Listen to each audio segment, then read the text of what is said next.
Assalamualaikum warahmatullahi wabarakatuh.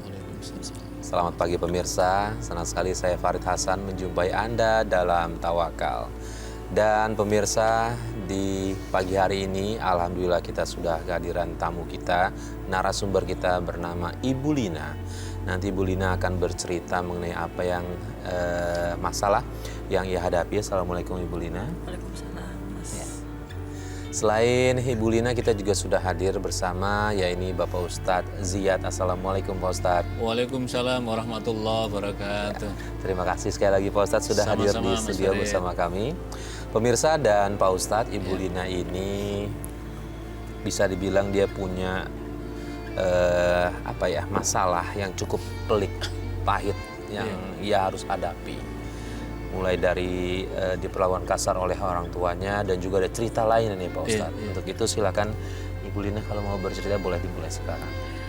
Ya, awalnya saya punya bapak ya, itu suka KDRT sama ibu. Dan juga saya juga. Oh, sama Ibu Lina juga? Sama saya, sama adik-adik juga. Iya, jadi. Apa yang menyebabkan Bapak bisa begitu ringan tangannya? Iya memang Bapak tuh emosian orangnya. Jadi kalau misalnya mama salah dikit atau anak-anaknya salah itu ringan tangan banget. Jadi sampai saya pun saat bela ibu saya dilempar ke cermin sama ayah saya.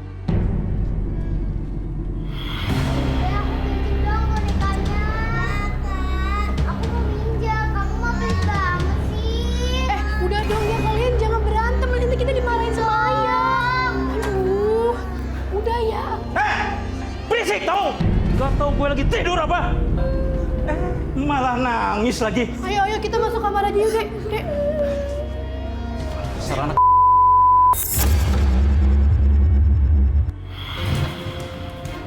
Yati! Yati!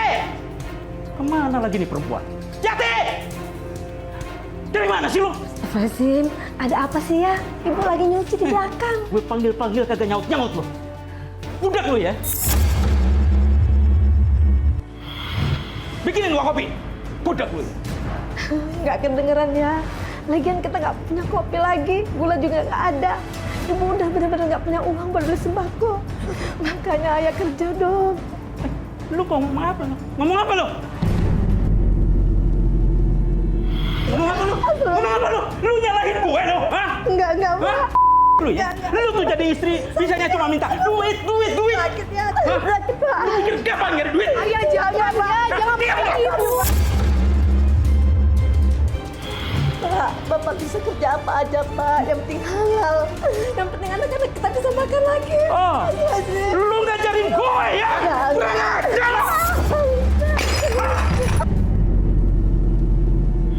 Ini lagi-lagi kita nemuin kasus yang kurang lebih banyak yang kemarin udah kita juga bahas. Seorang suami yang kasar sama istri bahkan sama anak-anaknya nih Pak Ustadz.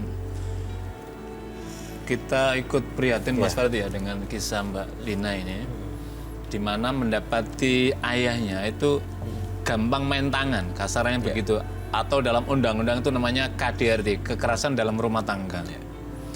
Dalam tuntunan agama, seorang suami itu memiliki beberapa tanggung jawab, apalagi sebagai kepala keluarga yang sudah punya anak. Yang pertama, tanggung jawabnya adalah memberikan nafkah kepada istrinya dan kepada anak-anaknya. Berarti seorang suami, kepala rumah tangga, ayah harus memberikan nafkah secara halal kepada anak-anaknya. Nabi menjelaskan tidak hanya nafkah, tapi yang halal. Dan Nabi memberikan penghormatan penghargaan yang tinggi kepada suami yang berusaha semaksimal mungkin ingin mendapatkan nafkah yang halal, memberikan nafkah yang halal kepada orang tuanya. Bahkan pernah kita sebut Nabi SAW menjabat erat sekali sahabat Al-Ansori ini karena apa? Karena dia mencari nafkah meskipun hanya pembelah batu, tapi dia ingin berikan yang halal. Yang kedua adalah kewajiban orang tua kepada istri dan anak-anaknya, suami kepada istrinya ada, berarti orang tua kepada anaknya adalah memberikan kasih sayang, perhatian. Kita ingat bagaimana yang dicontohkan oleh Nabi SAW. Jadi Nabi SAW itu dalam suatu sujud itu pernah berlama sekali sampai sahabat mengira Nabi nggak bangun lagi. Ternyata apa? Ternyata Hasan dan Husain cucunda beliau itu sedang bermain di punggung beliau. Dan kemudian setelah sholat Nabi mengatakan, aku tidak ingin mengganggu Hasan dan Husain sedang bermain. Apa maknanya? Dalam teori pendidikan Islam modern itu disebutkan, jadi Nabi ingin memberikan keleluasan apa? Menanamkan nilai-nilai kasih sayang kepada yang di dalam hal ini diwakili pada cucundanya. Apalagi main tangan tidak. Bahkan Nabi SAW pernah marah ketika menyaksikan ada orang tua berlaku kasar. Itu baru ucapan saja, itu tidak sampai main tangan. Ucapan kepada anaknya. Kemudian Nabi mengatakan apa? Orang yang tidak memberikan kasih sayang kepada kepada orang lain, apalagi kepada orang lebih muda, maka niscaya yang di langit tidak memberikan kasih sayang. Jadi hendaklah kamu sekalian irhamu man fil ard. Kasih sayanglah kepada yang ada di bumi ini, yarhamu man fis sama. Niscaya yang di langit akan memberikan kasih sayang. Maknanya yang di langit itu apa? Allah Subhanahu wa taala dan para malaikatnya, maksudnya di alam yang berbeda itu. Jadi apalagi kepada anaknya. Saya terus terang saja melihat orang tua main tangan kasar tanpa sebab. Orang tua hanya dibolehkan misalkan begini Mas Farid ketika pada anak. Misalkan contoh begini, ada hadis Nabi yang sangat populer Mbak Lina. Muru auladakum bisolat, perintahkanlah anakmu untuk menaikkan sholat. Kapan itu? Mulai umur 7 tahun. Sampai kapan? Ketika batas umur 10 tahun diajari masih juga meninggalkan sholat, maka pukulnya. Tapi Nabi maknanya mukul di sini adalah mukul yang bernilai pendidikan. Kalau Imam bin Hanbal itu menjelaskan itu dengan sapu tangan misalkan, kamu kok nah itu kan ini sesungguhnya bukan pukulannya tapi untuk memberikan tadi itu. Apalagi tadi Mbak Lina kasihan, tentu ini sejenis suami orang tua yang sangat dilarang oleh agama melakukan kekerasan. Dalam konteks undang-undang negara, orang tua yang melakukan KDRT ini tidak dibolehkan, bahkan kalau dilaporkan dijerat hukum gitu loh. Tujuannya bukan untuk menjerat, tapi efeknya sesungguhnya undang-undang adalah untuk memberikan perlindungan kepada anak-anak di rumah supaya apa? Istrinya merasa nyaman, anaknya merasa nyaman. Kalau nyaman berarti tumbuh generasi, kalau generasi baik, maka generasi SDM bangsa ini juga gitu loh. Jadi jauh sekali yang dipikirkan oleh agama dan undang-undang itu.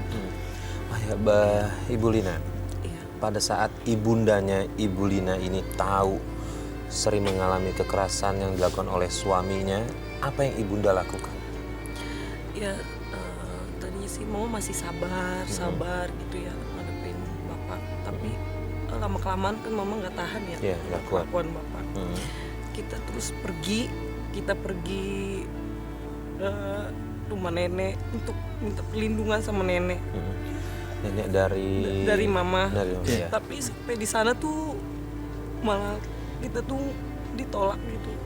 Kita diusir, nggak boleh tinggal di sana. Kenapa alasannya? Boleh tahu? Nggak tahu sih, cuma nenek bilang nggak mau ikut campur gitu. Padahal mama udah mohon, tolonglah gitu. Ini anak-anak, kalau nggak saya gitu. Ini anak-anak aja tinggal di rumah nenek, maksudnya di rumah mama gitu. Nggak mau ikut campur.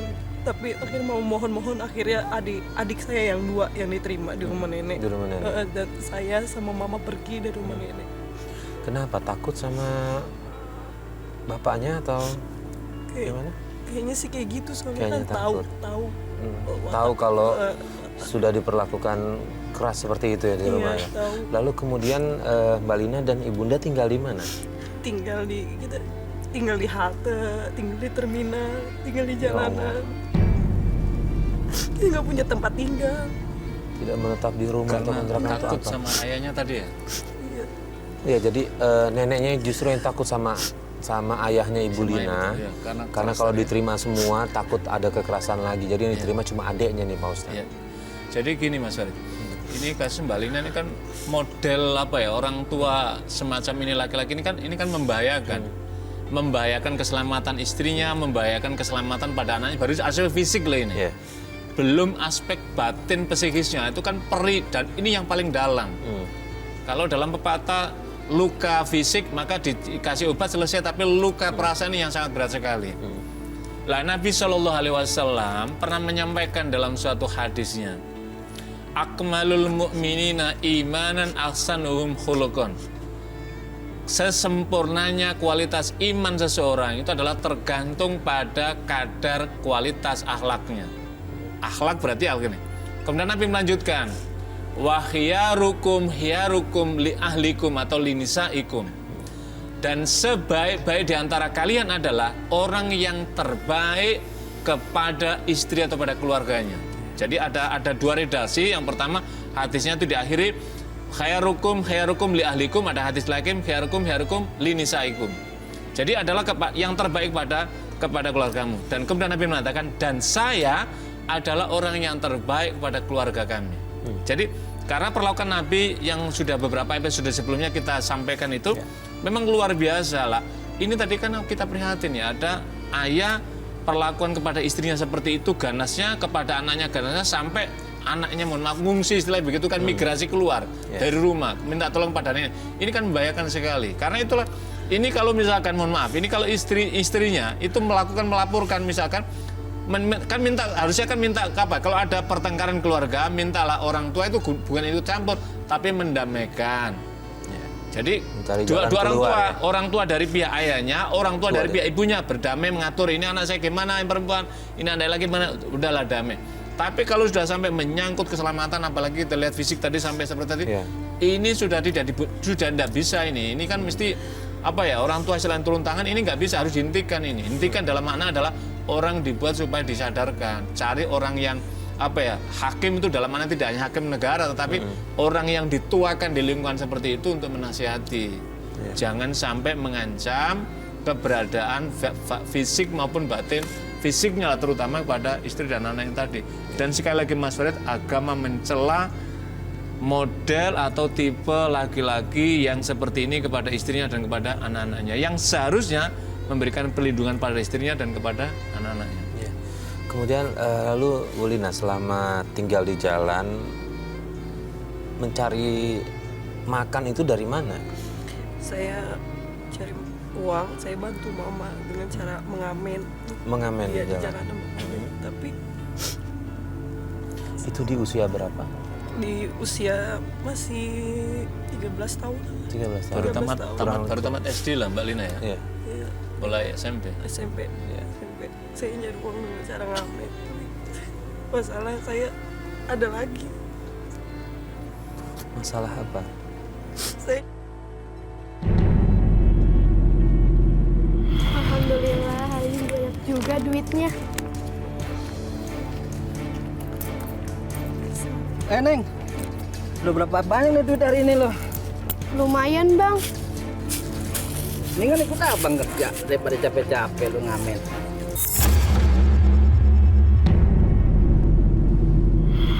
Tapi kerja apaan ya bang? Udah duitnya lebih banyak dari segitu.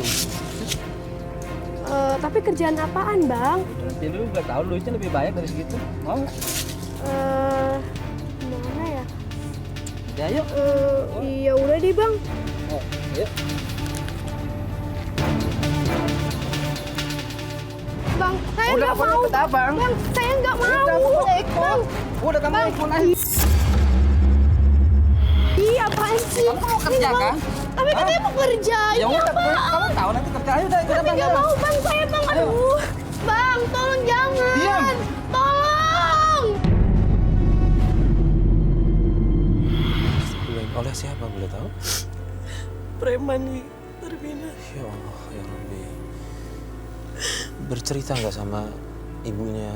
Ibu Lina nggak cerita? Sama lapor polisi atau siapapun? Enggak kan, saya sendiri, saya nggak punya siapa-siapa. Ya Allah. Saya takut mau ngomong sama mama, takut.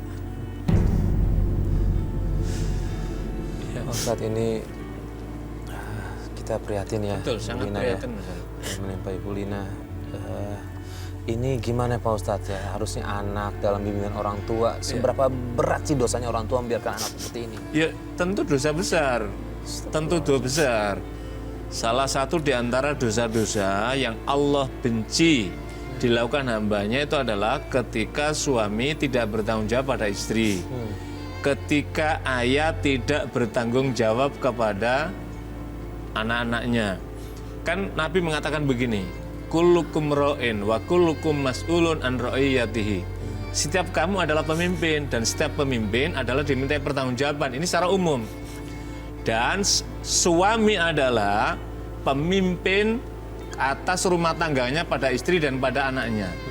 Dan istri juga sama, ketika suami sedang pergi, maka istri adalah pemimpin yang diminta pertanggungjawaban atas apa? Mali zauji, harta benda suaminya ketika dia ditinggal.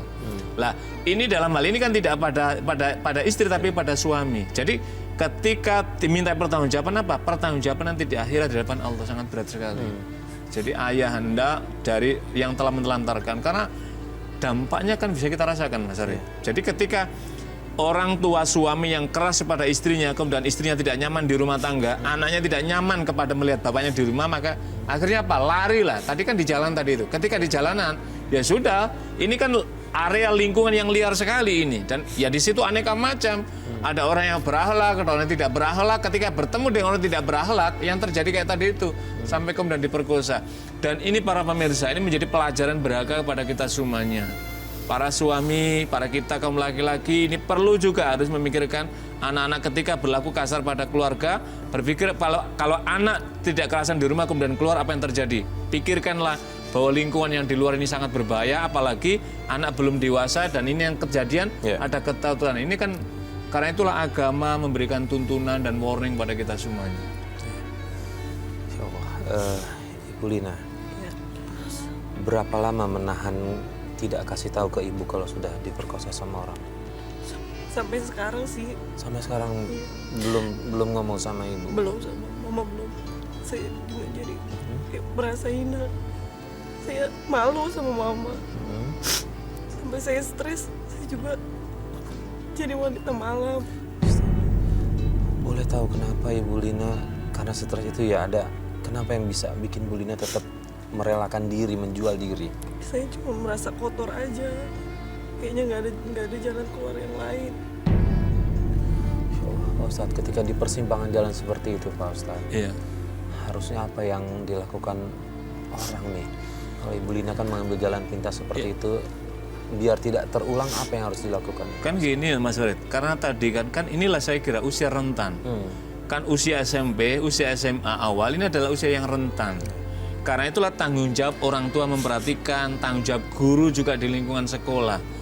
Jadi ketika tadi itu keluar dari zona keluarga, zona sekolah, masuk dalam zona jalanan tadi, akibatnya tadi itu jauh dari tuntunan agama, jauh dari tuntunan pendidikan masyarakat. Akibatnya apa? Ketemulah dengan orang yang tidak baik. Maka kemudian akhirnya terseretlah, mohon maaf, pada dunia hitam kalau kita sebut seperti itu, pada dunia yang penuh apa ya, penuh risiko kesehatan, risiko agama kan itu, karena dosa besar tadi itu. Akhirnya apa? Mohon maaf, kemudian Mbak Lina akhirnya terjerembablah, jatuh dalam lorong berlumpur ini. Nah, caranya apa Mas Farid? Caranya adalah ketika sekarang Mbak Lina datang kemarin kan ada keinsafan diri. Caranya apa? Membuka lembaran baru dengan cara apa? Menutup yang lama, membuka pintu taubat. Bertobat kepada Allah, memohon ampun atas peristiwa-peristiwa hitam masa lalu yang sudah dijaluinya, bertobat dengan sungguh-sungguh, tidak mengulanginya dan mengisi hari-harinya dengan kebaikan. Insya Allah, Allah akan menerima taubat kita. Karena Al-Quran akan menjelaskan, ya ayyuhalladzina amanu tubu ilallahi taubatan nasuha. Hai orang yang beriman, ketika Anda sedang tersesat, masuk dalam lorong gelap, masuk dalam lumpur yang penuh dengan dosa, maka bertobatlah kepada Allah dengan sungguh-sungguh taubat, maka niscaya insya Allah Allah akan menerima taubat kita.